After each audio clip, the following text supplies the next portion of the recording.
Claudia Tello destapa corrupción histórica en Veracruz. Sí, la bronca en la Universidad Popular Autónoma de Veracruz ya explotó. Y no porque alguien lo destapara hoy, sino porque llevaba 2 décadas oliendo a corrupción. Así, directo, en plena comparecencia, la Secretaría de Educación, encabezada por Claudia Tello, soltó algo que muchos dentro de la UPAP ya sabían, pero nadie decía con claridad. Ahí adentro ya hay un desorden histórico que mezcla dinero, directores, aportaciones y un modelo tan extraño que ya ni se sabe si la universidad es pública, es privada o ambas, dependiendo el día. El origen del enredo es casi de novela. La UPAP nació con un esquema algo raro, porque cuando conviene aparece como institución del Estado, pero cuando no, opera como una asociación civil. Esa ambigüedad permitió que durante años los directores manejaran el dinero como quisieran, recolectando pagos de alumnos que, según el propio documento fundacional, ni siquiera tendrían la obligación de aportar si no podían. Pero el problema es que muchos directores sí cobraban, pero no todos depositaban. Claudia Tello lo reconoció tal cual. Dijo que la corrupción arrancaba desde el momento en que un estudiante pagaba, los directores juntaban el efectivo, iban al banco, al menos en teoría, y debían entregarlo a la asociación que operaba el modelo. Pero varios no lo hacían, y así fue como se instaló un sistema donde el dinero fluía sin control y la universidad funcionaba en automático sin orden administrativo ni claridad sobre quién mandaba realmente. La secretaria dejó claro que su intención es desarmar ese esquema y convertir a la UPAP en una universidad verdaderamente pública. Y no es poca cosa. Hablamos de cerca de 60,000 alumnos que estudian bajo un modelo que jamás terminó de regularse. Según Claudia Tello, ya basta de historias de dueños, de rumores y de grupos que se quieren quedar con la universidad. La apuesta es poner todo en orden y que la UPAP deje de ser esa mezcla rara que permita que las cosas pasen sin supervisión. Pero lo más tenso vino después, porque en plena sesión la diputada Indira Rosales insinuó que familiares del ex subsecretario Elías Calixto Armas trabajan en tecnológicos del Estado. La secretaria no dejó pasar el señalamiento, respondió firme diciendo que no existe ningún familiar de Calixto en esas instituciones, según su propia revisión, y que si alguien tiene pruebas, que las presente. Y si resulta falso, pidió hasta una disculpa pública de Indira Rosales San Román, porque según dijo, aventar acusaciones al aire se ha vuelto costumbre y eso ya no lo va a dejar pasar. Ese intercambio elevó la temperatura de la comparecencia. Claudia Tello insistió en que la Secretaría de Educación de Veracruz funciona con puertas abiertas, que cualquier información puede ser solicitada y que los chismes dañan más de lo que ayudan. Aseguró que si le presentan un caso real de nepotismo, actuará de inmediato, pero no va a permitir que se instale una narrativa basada en suposiciones. Al final, el mensaje fue claro. La UPAP no puede seguir operando como una institución a medias. O es pública, o se regulariza, o se corrige todo lo que durante años se dejó correr.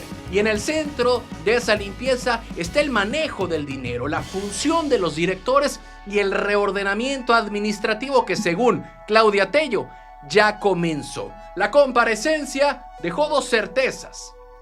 Primero, que la UPAP carga un problema profundo que venía oculto entre figuras legales ambiguas y directores con control total del dinero. Y segundo, la SEP entra a un terreno donde habrá resistencias, donde habrá acusaciones y tensiones políticas. Pero una cosa quedó clarísima en el Congreso.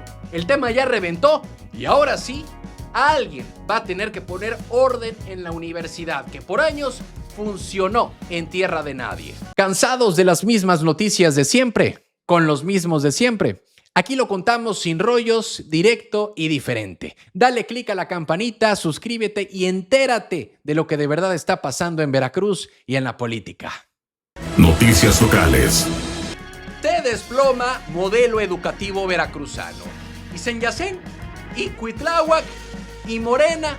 La pregunta está rebotando fuerte porque con los números que hoy revela la Secretaría de Educación, cualquiera pensaría que Veracruz pasó 6 años sin brújula educativa. El diagnóstico que ahora se expone ante el Congreso no solo es duro, es un golpe directo a la narrativa que la educación estaba avanzando. Porque estamos hablando de rezago por encima del promedio nacional, casi el doble de analfabetismo y una reprobación escolar que duplica la media del país. Así de crudo llegó el informe, porque en plena comparecencia, Claudia Tello soltó la frase que incendió el debate. Veracruz recibió una situación lamentable, 10 puntos por arriba del promedio nacional en rezago educativo, y aquí es donde muchos se preguntan cómo se llegó a esto si la educación fue bandera política durante 6 años. Lo cierto es que los números no hablan de promesas, hablan de resultados. Además del rezago, el abandono escolar también pegó fuerte. Veracruz triplica la tasa nacional, y todo esto mientras miles de alumnos regresan a clases en condiciones complicadas. 8 escuelas del norte quedaron en pérdida total tras las inundaciones de octubre. Algunas siguen imposibilitadas para recibir estudiantes y otras dependen de sedes provisionales mientras llega la reubicación. La SEP asegura que está trabajando como no se había hecho en 8 años, es decir, con todo y Cuitláhuac y Yunes. Con un presupuesto de 65 mil millones de pesos, prometen que ahora sí se entregó material desde el día 1 del ciclo escolar. También presumieron haber cubierto más de 23 mil millones en adeudos heredados y haber impulsado infraestructura educativa, 1,100 escuelas equipadas, inversión mayor a 200 millones y más de 130 mil alumnos beneficiados. En el discurso suena bien, pero el rezago de años no desaparece con una ronda de cifras. En formación docente, el Estado se colocó entre los que más procesos realizan, pero definitivamente al final la pregunta flotó en el aire. Si hoy se reconoce que Veracruz está rezagado, con más analfabetismo, pues más abandono escolar y más reprobación, ¿quién se hace responsable de los últimos 6 años? Porque si la educación se encuentra así de golpeada, no es algo que apareció ayer, es un saldo acumulado que ahora obliga a rediseñar todo, desde planteles hasta modelos educativos. ¿Dónde está Senyacén? ¿Dónde está Senyacén? ¿Dónde está Cuitláhuac? ¿Dónde está esa Secretaría de Educación que tanto estaba sacando con bombo y platillo el gobierno pasado? El nuevo diagnóstico destapa lo que se había intentado maquillar. Veracruz arrastra una deuda educativa profunda y apenas empieza la reconstrucción. La SEP promete que ahora sí se hará el trabajo que no se hizo, pero el reto es enorme. Recuperar escuelas, frenar abandono, combatir analfabetismo y sobre todo demostrar que esta vez no será solo discurso. Noticias locales. Audio pirata prende fuego en educación. Sí, la política veracruzana ya tiene su propio multiverso, pero versión inteligencia artificial pirata, porque ahora resulta que están circulando audios donde supuestamente el subsecretario David Jiménez andaba convocando protestas en contra de su jefa, la secretaria de Educación Claudia Tello. Y sí, él mismo ya salió a decir que ese audio está tan mal hecho que ni la inteligencia artificial quiso hacerse responsable. No me queda más que expresar mi reconocimiento y mi admiración para nuestra secretaria y para la senadora. No hay división, no hay división ahí entre ustedes. No, yo creo que no hay fuego amigo, o sea, han querido desestabilizar el ejercicio de gobierno de nuestra gobernadora porque ha tenido muy buenos resultados. Una especie de IA de la barata, de esas que confunden voces, tonos y hasta chismes. Según David, lo que buscan es meter ruido y vender la idea de un pleito interno en la Secretaría de Educación de Veracruz, cuando dice él, todo marcha en paz y cordialidad. Y ojo, porque el revuelo creció por una sola razón. El audio lo pintaba a él como si estuviera organizando protestas justo cuando Claudia Tello iba al Congreso. El día de la comparecencia necesito que me apoyen a hacer un desmadre y hacer quedar mal a la secretaria. Pero él lo negó sin titubeos, dijo que la voz no es la suya, que no usa esas palabras y que quien lo hizo no tiene ni el talento. Lo que sí dejó claro es que él y la secretaría llevan una relación institucional, sin golpes bajos y sin guerra interna. Nada de fuego amigo, nada de grillas secretas, pura coordinación según su versión. Además, cuando le preguntaron si acaso quería quedarse con la silla grande de la Secretaría de Educación de Veracruz, él prácticamente se rió. Contestó que no, que tiene otras responsabilidades y que no está en campaña para sustituir a nadie. Pero bueno, esas fueron las declaraciones de David Jiménez, pero donde sí se puso serio fue cuando habló del uso de inteligencia artificial. Recordó que cuando estuvo al frente del IBAI ya proponía regular estas herramientas porque cualquiera puede ser víctima de montajes baratos. Funcionarios, ciudadanos, periodistas, todos. Planteó que el Congreso de Veracruz debería retomar ese tema porque hoy, y lo dijo en tono de advertencia, cualquiera puede amanecer convertido en villano digital por culpa de audios hechos en 5 minutos. Pero bueno, David Jiménez dice que no hay pleito, que no busca la silla de Claudia Tello y bueno, el chisme político ahí queda. Noticias locales. La elección más injusta de Veracruz. Hace unos días, en el Tribunal Electoral de Veracruz se discutió un caso que debería encender todas las alarmas. La violencia política brutal contra Ivonne Trujillo, candidata de Movimiento Ciudadano a la alcaldía de Alto Tonga. Y antes de entrar a lo que dijeron los magistrados, vale recordar quién es Ivonne. Es una política que no es improvisada, es una joven que ya ganó una elección compleja en el 2018, obtuvo la diputación local del distrito de Perote, un bastión histórico de Pepe Yunes y además en pleno efecto de López Obrador. Es decir, sabe competir y sabe ganar en terreno adverso. Por eso es más doloroso lo que ocurrió en Alto Tonga. Ahí les va. La magistrada Tania Celina Vázquez Muñoz explicó que sí se acreditó violencia política de género contra Ivonne.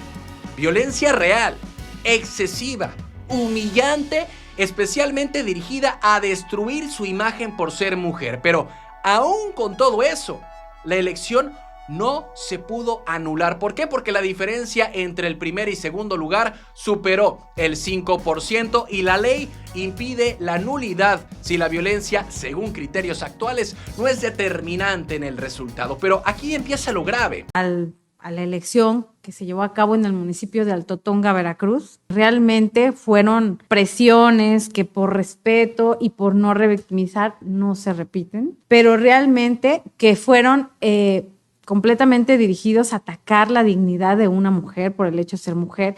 Porque el Tribunal Electoral reconoció la violencia, pero no pudo hacer justicia electoral. Los magistrados evitaron repetir los insultos porque definitivamente fueron demasiado denigrantes, pero dejaron claro que se trató de una campaña violenta, machista y ofensiva difundida en varios grupos de Facebook. El magistrado Gilberto Salazar lo dijo directo: lo que pasó con Ivonne fue excesivo. Aún así, la elección queda firme. La candidata violentada se queda sin reparación, los agresores sin consecuencia y el mensaje, aunque nadie lo diga así, es muy peligroso porque puedes violentar a una mujer y la elección no se cae. La magistrada Claudia Díaz Tablada fue contundente. Los ataques contra Ivonne fueron tan hostiles que ni siquiera se repiten para no revictimizarla. Y aún así, acompañó el proyecto porque los números no permiten otra cosa. Y aquí está el punto crítico. El tribunal admite que Ivonne no compitió en condiciones de equidad, que su imagen fue dañada y que la violencia sí impactó, pero la regla del 5% deja todo igual. Lo ocurrido en Alto Tonga no es un simple expediente. Es la prueba de que la violencia política contra las mujeres sigue tan viva como siempre en pleno siglo XXI. Ivonne Trujillo ya demostró que puede ganar en escenarios difíciles, pero ninguna mujer, ninguna, debería competir bajo insultos, ataques y hostigamientos sin que eso tenga consecuencias reales. La democracia no solo se rompe cuando alguien hace trampa, también se rompe cuando una mujer compite con miedo y aún así le dicen que pues no alcanza para anular. Eso Eso es lo verdaderamente grave en Alto Tonga.